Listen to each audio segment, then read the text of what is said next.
If you hate capitalism that much, then why don't you move to Venezuela?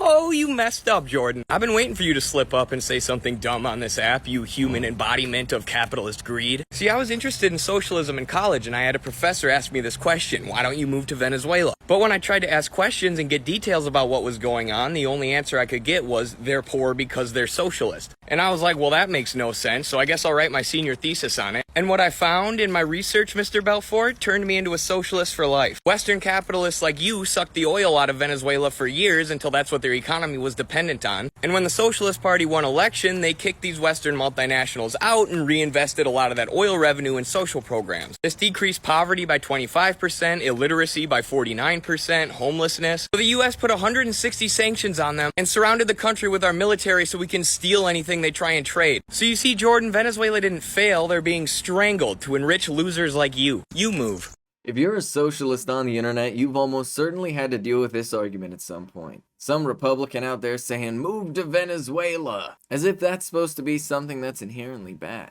Now, this TikToker does a very excellent job of breaking down the reality that Venezuela's struggles are very much the result of American imperialism. Through the combined efforts of the State Department in the US and private businesses collaborating together, they've worked hard to make sure that Venezuela's had a difficult time getting access to any resources. You might have even heard from politicians in the United States that Venezuela's this evil dictatorship that doesn't respect democracy. But let's really understand what the United States means when it says that. When Hugo Chavez was elected to be the president of Venezuela, he realized he was in a difficult situation because there was a lot of corruption in the Supreme Court and the Congress. Now, Hugo Chavez put in place a lot of very extreme court reforms to make sure that the courts actually reflected the interests of the public. The measures that he took to reform the courts may have been extreme until you consider the context of the reality of how corrupt the Venezuelan government had previously been under the capitalist administration. We're dealing with a similar situation in the United States right now, where Donald Trump has put in place 3 out of 9 Supreme Court justices, and conservatives now have an extreme majority on the Supreme Court, despite the fact that it is not reflective of the country as a whole. Now, unfortunately, Joe Biden is in fact a capitalist, and isn't willing to do anything to change the structure of the Supreme Court to make it more in line with what the American people actually want. And this has many, even moderate liberals, reeling at Joe Biden for failing to take action with what is obviously a Supreme Court that is deeply interested in promoting the will of corporations as opposed to the will of the people. The United States even tried to overthrow the Venezuelan government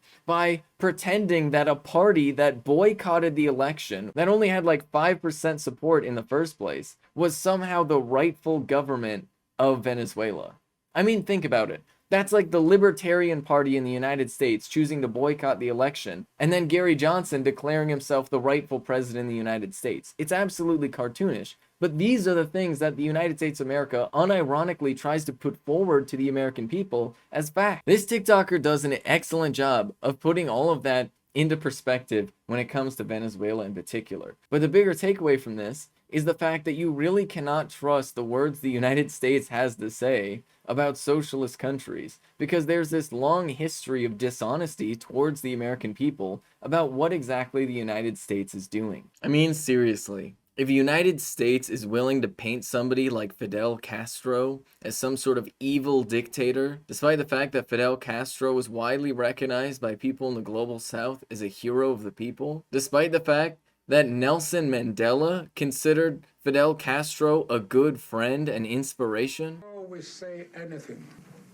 You must tell me when you are coming to South Africa. Me tiene que decir cuándo viene para Sudáfrica. And our friend Cuba, which helped us in training our people, gave us resources to get on with our struggle.